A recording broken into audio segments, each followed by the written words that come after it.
పడిపోవచ్చుగా, ఇప్పుడైనా పడిపోవచ్చుగా.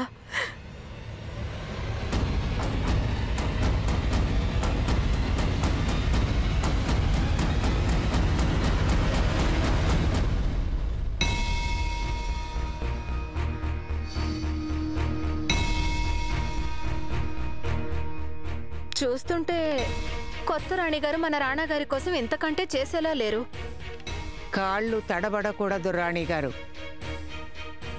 ఒక రాణికైనా ఒక భార్యకైనా ఇదే ధర్మం. ఇక్కడి సంప్రదాయం కూడా ఇదే.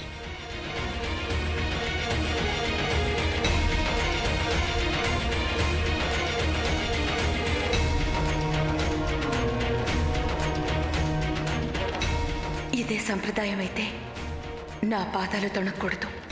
నా కుటుంబం కోసం, నా కర్తవ్యం కోసం, మా రాణాగారి కోసం ఈ గృహప్రవేశ తంతుని నేను ఎలాగైనా పూర్తి చేస్తాను.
భేష్, రాణిగారు పల్లాలు 5 ఏమాత్రం చప్పుడు చేయకుండా తీసుకున్నారు.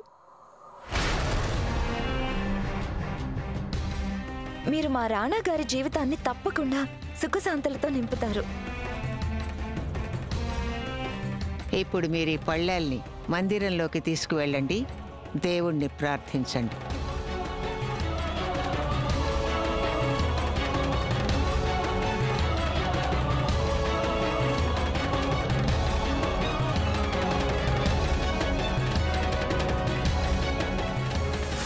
అయ్యో భగవంతుడా, ఇక్కడ అనర్థం జరిగిందే. ఇంకొక అపశకునమా? కొత్త రాణిగారి పాదాల నుండి రక్తం కారుతోంది.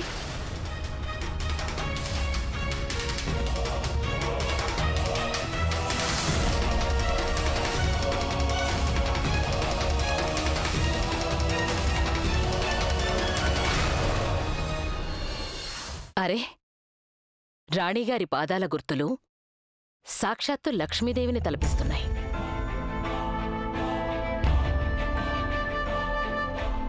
చిన్నరాణిగారు, ఇంతకన్నా మంచి శకునం ఉండదు కదా. ఇక ఇప్పుడు రాణిగారి పాద చిహ్నాలు ఎల్లకాలం ఆమీర్ కోటు రాజమహల్లో వెలుగులు నింపుతాయి.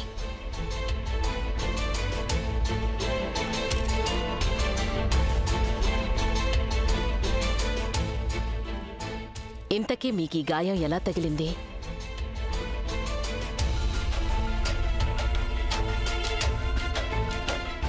చెప్పండి రాణిగారు. ఏమో తెలీదు. కాలికేదైనా ముళ్ళు గుచ్చుకుని ఉండాలి.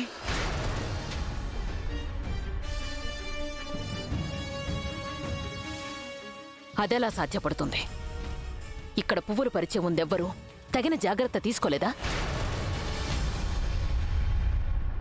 రాజమాత, నేననుకోవటం ముళ్ళు ఈ పువ్వుల్లో కాదు, బయట గుచ్చుకుని ఉండాలి. ఆ బాంబు పారేయటానికి నేను రాణాగారితో వెళ్ళినప్పుడు బయటెక్కడో ఆ ముళ్ళు గుచ్చుకుని ఉండాలి.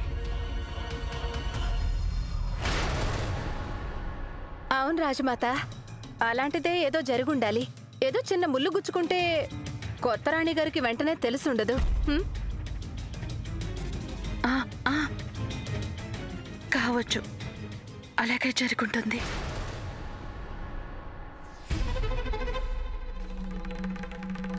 సరే, అయితే మీరిద్దరూ లోపలికి వెళ్ళండి.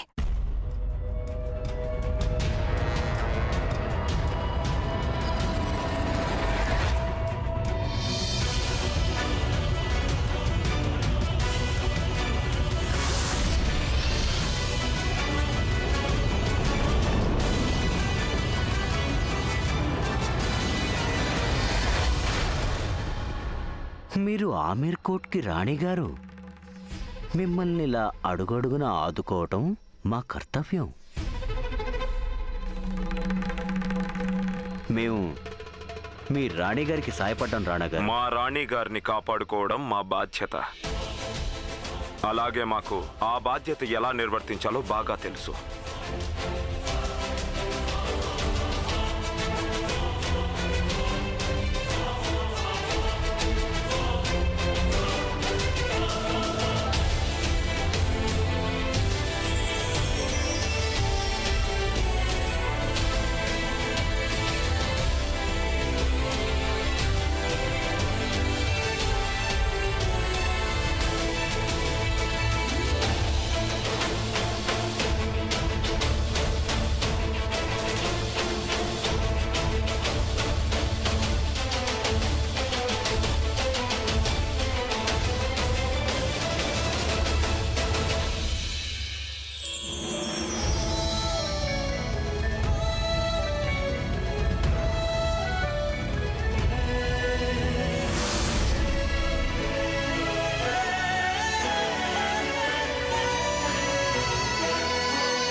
నొప్పిగా ఉంటుంది.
రాణాగారు పొరపాటున సింధూరం పెట్టలేదని ఇప్పుడు నాకు నమ్మకం కుదిరింది. రాణాగారు నేల మీద నన్ను కాలు కూడా మోపనివ్వడం లేదు. నా మీద ఎంత ప్రేమున్న రాణాగారు నాకు సింధూరం ఎందుకు పెట్టరు?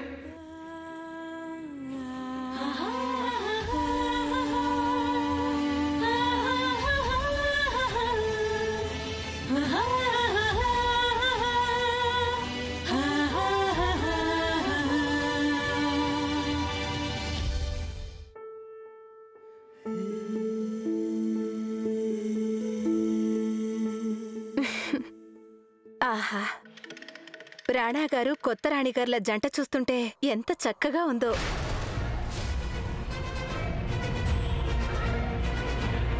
కానీ ఏం చేస్తాం రాణాగారు, మరో 5 రోజుల పాటు మీరు రాణిగారికి దూరంగా ఉండక తప్పదు. ఏం పంతులు గారు?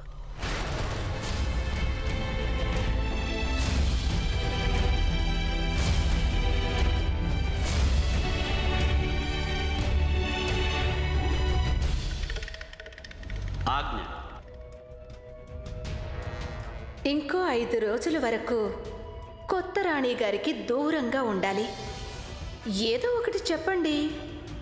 ముహూర్తాలు లేవని, కనుక శోభనానికి శుభముహూర్తమేమో 5 రోజుల తర్వాతేనని. తమ ఆజ్ఞ.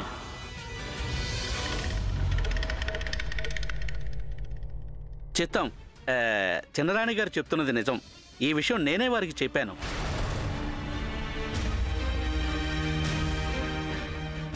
గ్రహస్థితి ఈ సమయంలో సరిగ్గా లేదు. అందుకే రాణాగారి శోభనం మరో 5 రోజుల తర్వాతే జరగాలి. 5 రోజులా? ఈ 5 రోజుల్లో ఏదైనా జరగచ్చు.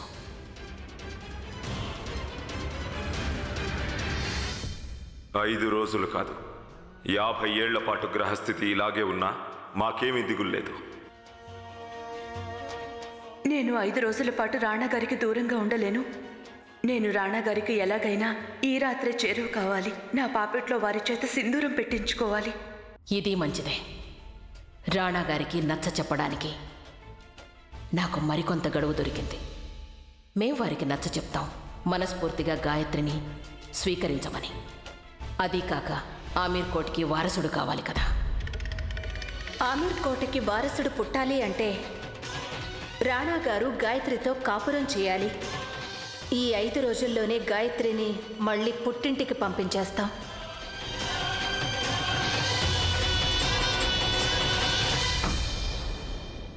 రండి రాణిగారు.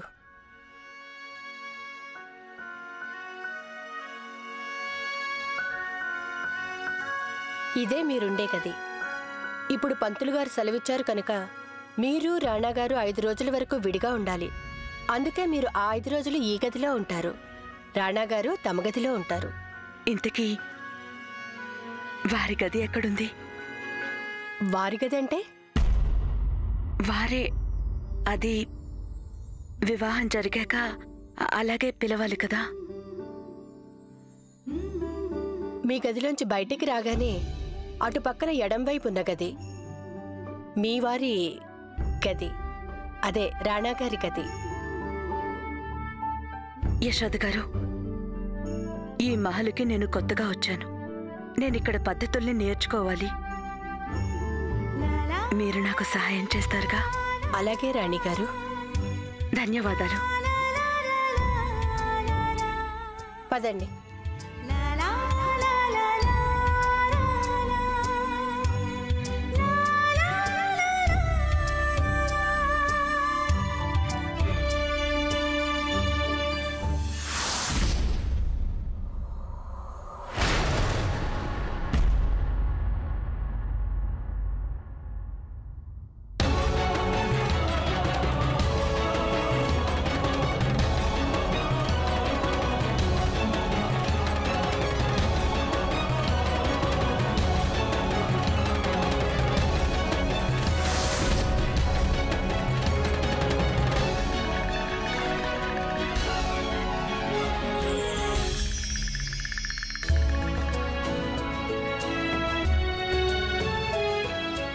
ఇప్పుడే నేను రాణాగారి గదికి వెళ్తాను. వారిని అడుగుతాను నా పాపెట్లో సింధూరం పెట్టమని. అప్పుడు ఆ తంతు కూడా పూర్తవుతుంది. ఆ అమ్మాయిని నేను కోరి పెళ్లి చేసుకోలేదు. మేము తనని ఎన్నటికీ ప్రేమించలేము. రాజమాత ఆమెను ఆమీర్ కోటికి రాణినైతే చేయొచ్చు, కానీ ఆమె మా భార్య కాలేదు.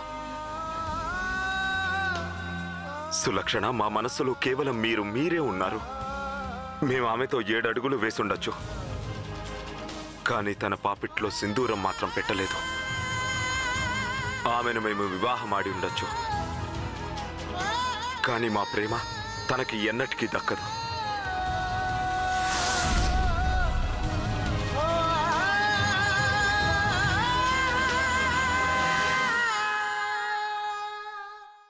సులక్షణ, మేము మీకు మాటిస్తున్నాం, తన పాపిట్లో మేము ఎన్నటికీ సింధూరం పెట్టం. మమ్మల్ని నమ్మండి.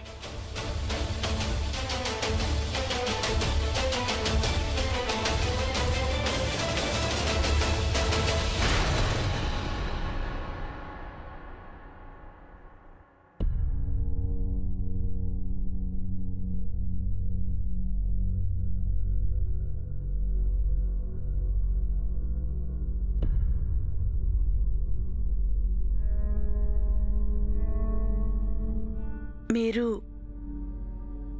నా పాపిట్లో సింధూరం ఎందుకు పెట్టలేదు?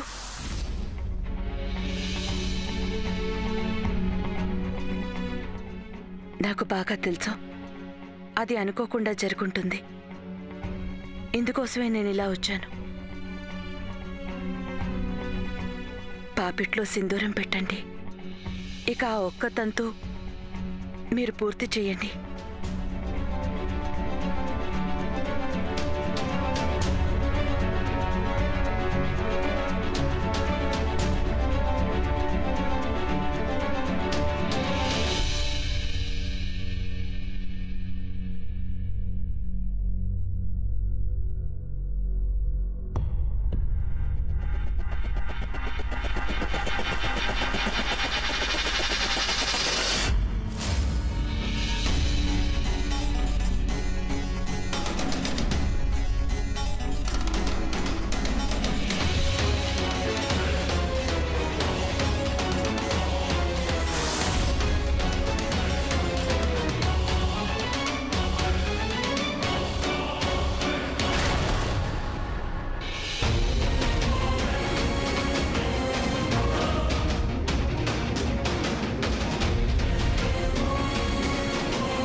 మీ గదిలోంచి బయటికి రాగానే అటు పక్కన ఎడం వైపు ఉన్న గది, అదే మీ వారి గది, రాణాగారి గది. రాణి గాయత్రి, ఆ తంతు జరగలేదు అంటే అది కేవలం అనుకోకుండా జరిగింది.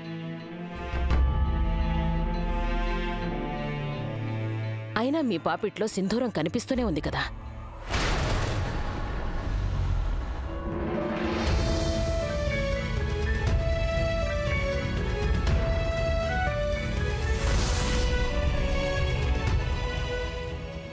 అది అప్పుడు రాణాగారు నన్ను ఆ దుర్మార్గుడి బారి నుంచి కాపాడినప్పుడు అప్పుడు వారి రక్తం బొట్లు నా పాపిట్లో పట్టాయి. సింధూరపు రంగులన్నింటికన్నా రాజపుత్రుల రక్తం రంగు ఎక్కువ చిక్కగా ఉంటుంది.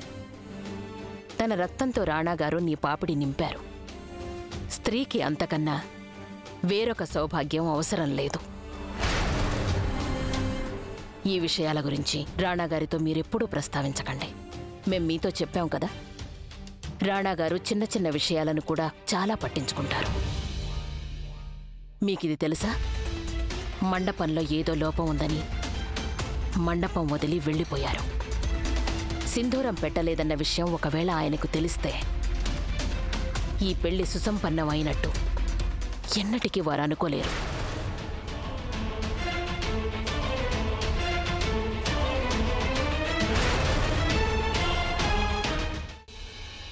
వెళ్ళండి, వెళ్ళి విశ్రాంతి తీసుకోండి. అయితే రేపు మీరు వంట చేయవలసి ఉంటుంది. ఇంట్లో వారందరికీ రేపు మీరు వంట చేసి పెట్టాలి.